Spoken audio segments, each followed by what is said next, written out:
this is a short little video to show you how to make a creamy green basil smoothie that is packed with flavor, packed with nutrition, and super simple to make. If you're new to the kitchen and new to keto, and especially if you came from a previous nutrition lifestyle or way of life that included a lot of smoothies, smoothies are your jam, you'll have noticed that out on the World Wide Web there are thousands and thousands of smoothie recipes, but almost every single one of them will have a large amount of sugar. Not the sugar that you spoon out from a jar, but dates, honey, bananas, a bunch of fruit, and all those things add up to make most smoothies super high carb, which of course, if you're following keto, is not your goal. So smoothies are not typical on a keto way of life, but they can be super handy for speed, for ease, for convenience, and also for taking on the go. So if you are super busy and there's a hole in your life where smoothies used to be, or you're just super busy and there's times when you just don't want to eat solid food, or you just got to do something that takes 30 seconds, or maybe you've had a dental situation and you can't chew. There's several reasons why keto smoothies can really help you out. This one is particularly flavorful. I absolutely love this smoothie, and I'm going to show you how easy it is to make. So we're going to start off, we have our blender. If you're new to the kitchen and aren't familiar with blenders, and if yours is variable speed, you want to make sure that everything is off and everything is down to 0 before you start. The recipe, the amounts for the recipe will be on the recipe, which will be linked below. So we're going to start with our heavy cream. You could also use thick coconut milk if you would like. Thick coconut milk is that stuff that comes in a can that's super thick. So just if you prefer, or if you have issues with dairy, you can totally use thick coconut milk instead. Then use the same amount. So then 4 ounces, we've got 4 fluid ounces of water. We've got our lemon juice, and then oh, excuse me, and then we have avocado and an English cucumber.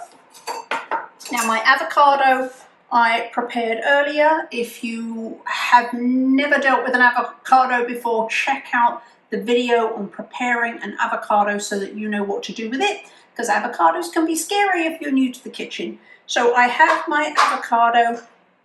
Check out that video to see how I got it from a weird, ugly, brown, pear-shaped thing to these pieces of avocado. We're going to pop that in there. Avocado makes for a beautiful textured smoothie. And then I've got my English cucumber, which I'm just going to roughly chop, just so that it makes it a little bit easier for the blender to get going.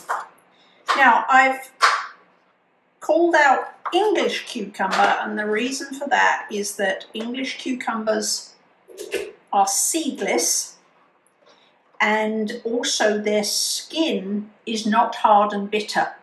So 1, they taste better than American cucumbers. 2, they don't need peeling, and they're much easier to blend because they don't have any seeds. So English cucumbers for the smoothie win. They're also not bitter like American cucumbers tend to be. So we've got those ingredients in. We're going to put our lid on. Make sure it's clicked all the way around because you don't want green smoothie all over your kitchen. And then when you're using a blender, switch it on with the variable speed at the lowest. Start it on low and then gradually turn it up. So here we go. I'm going to blend it on high until it's very smooth.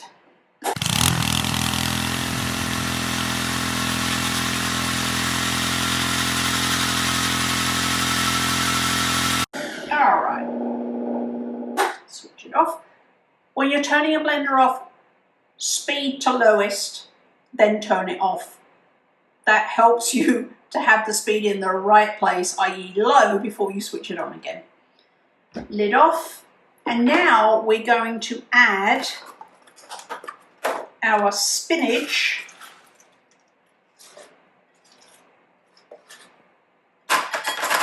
and basil if you're American, basil if you're not. We've got our, just going to pinch them off at the stalk, 4 large leaves. I love basil. And our ice. And I'm just going to blend again, make sure the lid's on, everything down to low, switch it on, turn it back up. I'm going to blend it until it's smooth. While that's happening, I'm going to go grab a glass.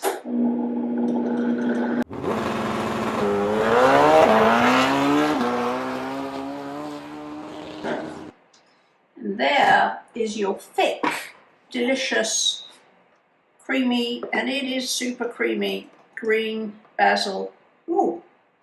Now, you will notice on the recipe that this says serves 1 or 2. So depending on how hungry you are, you may be able to have some today and some tomorrow, share it with someone, or if you're super hungry, you can have the whole lot. The avocado gives this the texture, it emulsifies it to give it that beautiful smooth texture. Now, if you're wondering why I added a bunch of stuff and then I blended it and then I added another bunch of stuff, there was a good reason for that. If you put everything in the blender at the same time, you will find that the blender finds it very, very difficult to blend. You're going to have to get a poker and you're going to have to poke, or you're going to have to stop it and shake your blender bottle. So blending the watery ingredients, the liquid ingredients first, makes it much easier when you add the leafy greens and the ice cubes.